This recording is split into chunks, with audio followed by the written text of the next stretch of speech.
Et salut les amis, c'est Okayo, et aujourd'hui on se retrouve pour la suite de The Locker of Death. Est-ce que je le prononce bien? Je ne sais pas, on s'en fout. En tout cas, dans le dernier épisode, nous étions arrêtés au moment où on avait Nadoka. Je crois que c'est Nadoka et pas Nodoka comme je pouvais le dire, enfin, comme j'ai pu le dire. C'est Nadoka. Qui était un peu paniquée et qui nous disait au final qu'elle avait mis un nom dans ce fameux casier. Ce casier qui, je le rappelle, est apparemment maudit, et qui du coup tuerait toutes les personnes qui mettraient un nom, enfin, dont le nom serait placé dans le casier. À part si deux personnes mettent le même prénom dans le casier, alors ce sont les deux personnes qui meurent. Mais bon, dans tous les cas, des gens meurent. Donc, on va continuer le chapitre et voir ce qu'il y a de nouveau.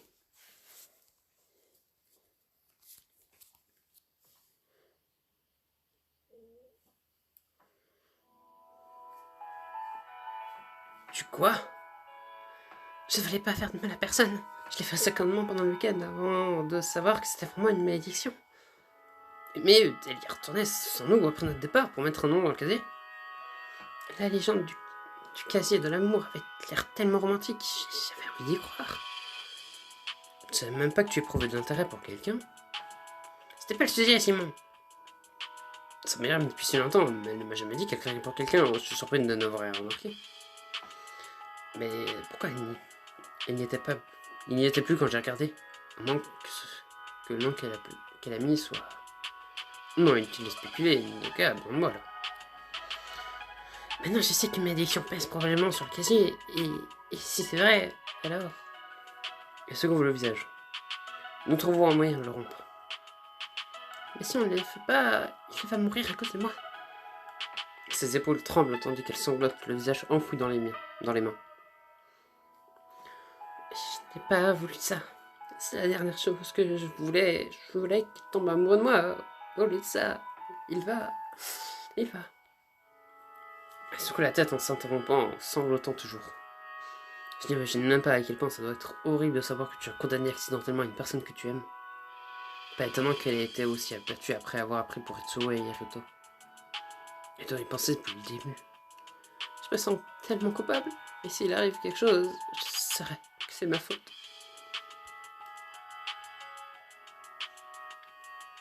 Il est trop tard maintenant. Ces paroles peuvent sembler dures, mais il est utile de dissimuler la vérité. Faire comme si tout allait bien, ça ne changera pas la réalité. Je sais. Notre seule chance d'arrêter tout ça, c'est de briser la malédiction. Alors il n'y a aucun moyen de simplement la briser. Que veux-tu dire? Dès que j'ai entendu ce qui était arrivé à Retsuo et Roto, j'ai eu peur. J'y suis retourné au casier et j'ai retiré le morceau de papier que j'y avais mis. J'espérais que ça serait suffisant pour le sauver. Oh, ça explique tout. Le nom qu'elle a passé dans le casier avait déjà été retiré quand j'y suis allé. Ignorant une émotion que j'ai du mal à identifier, la déception, le soulagement, je sors mon téléphone. Je vais appeler Rui pour le savoir. On me cherche? Oh! Je bondis et me retourne pour découvrir Rui qui se tient derrière moi. Je vais passer par là et j'ai entendu mon nom. Et il s'est produit quelque chose de nouveau? Si quelqu'un place un nom dans le casier de la mort, mais le retire ensuite, est-ce que ça sauvera la personne nommée? J'ai bien peur que non. Une fois que le nom est dans le casier, rien ne peut empêcher la malédiction de suivre son cours. Oh. Pourquoi? Voici mon ami Nodoka. Nodoka va sur Rui. Alors c'est toi qui comptes mettre fin à la malédiction? C'est mon but en tout cas. Pourquoi? Tu es impliqué? J'ai placé un nom dans le casier, mais je l'ai retiré ensuite, dès que j'ai compris ce qui se passait. Je suis désolé, il est déjà trop tard. Il est évidemment que tu es calé sur la question. J'ai suivi la malédiction jusqu'ici. Suivi? Qu'est-ce que tu veux dire? Je suppose que puisque vous êtes impliqués tous les deux, il n'y a pas de mal à vous le dire ce que je sais. Bien que j'ignore si ce sera utile. On ne sait jamais. Parfois, entendre une nouvelle perspective sur un problème peut faire toute la différence. C'est assez vrai. Le phénomène du casier de la mort se produit à travers tout le pays, mais il se déplace d'école en école. Quand il disparaît d'un nouveau endroit, il réapparaît dans un autre. Mais c'est pour ça que la légende est aussi récente. Il était dans ma précédente école. Une fois qu'il a disparu, j'ai cherché une rumeur concernant la légende. Jusqu'à cette école. Jusqu'à ce que je découvre votre école. C'est le casier lui-même qui se déplace? Oui, le casier a complètement disparu, demande Nicole. Alors, un casier entier apparaît comme ça un jour, c'est dingue. Ça explique qu'on ait eu autant de mal à le trouver, tu te souviens? Il n'était pas avec les autres casiers et on a failli passer à côté. Ouais, t'as raison. J'aurais préféré ne pas l'avoir vu. Peu importe où il apparaît, il est toujours décrit de la même façon. Un vieux casier abandonné avec une poupée à l'intérieur. Je me demande si la poupée a une signification particulière. La nature exacte de cette malédiction n'est pas claire, mais je n'ai aucun doute sur le fait que ce soit une force malveillante qui tue. Mais pourquoi? Je crois que le responsable est un esprit vengeur.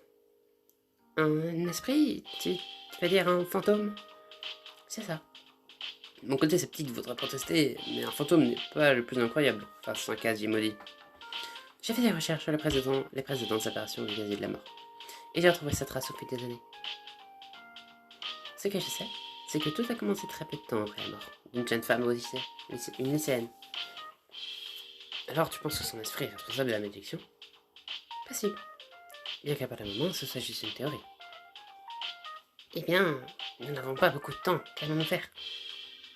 Je crois que si nous parvenons à apprendre la vérité sur cette fille et sa mort, on pourrait faire disparaître la malédiction.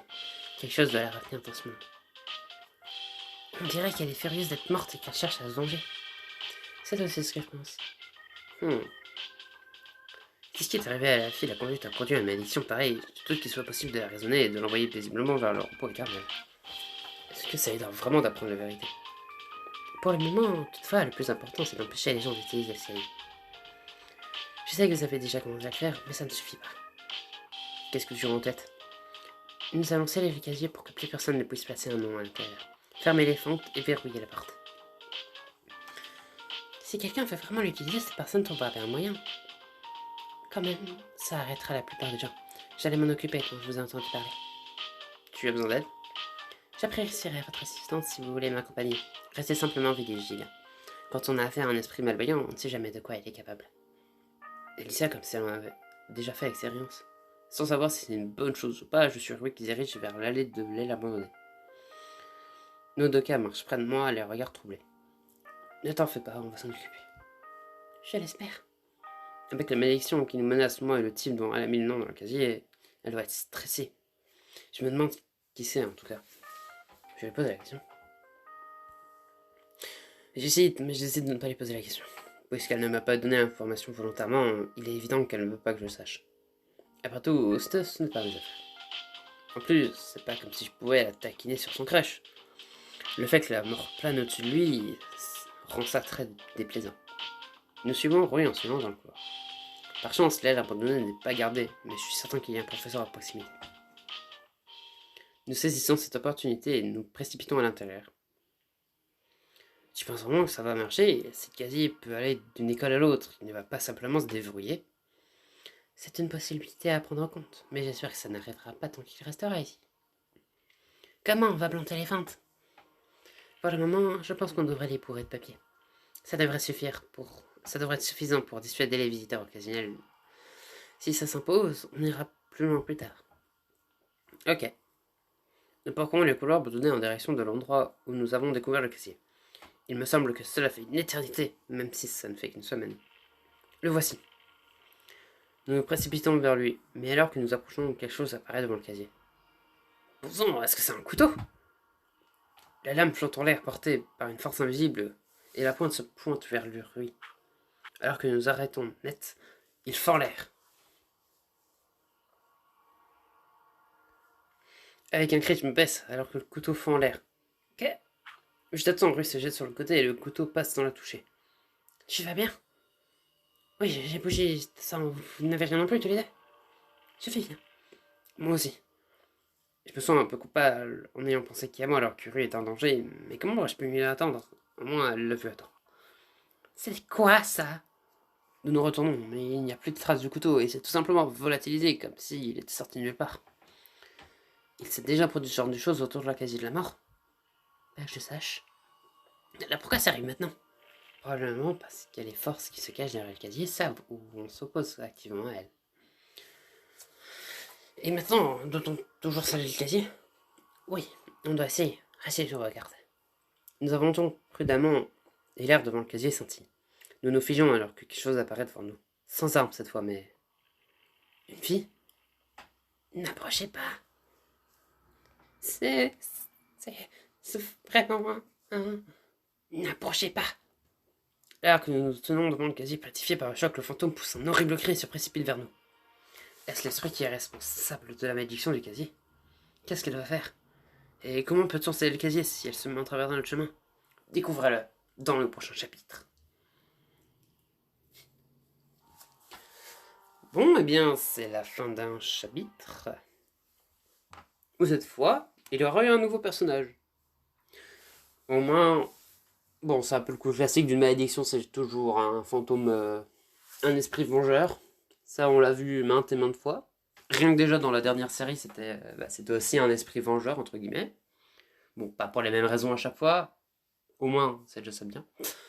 Mais bon, en tout cas, j'espère que cet épisode vous aura plu. Si jamais c'est le cas, n'hésitez pas à vous abonner, à lâcher un like. C'était Okayo. Allez, salut!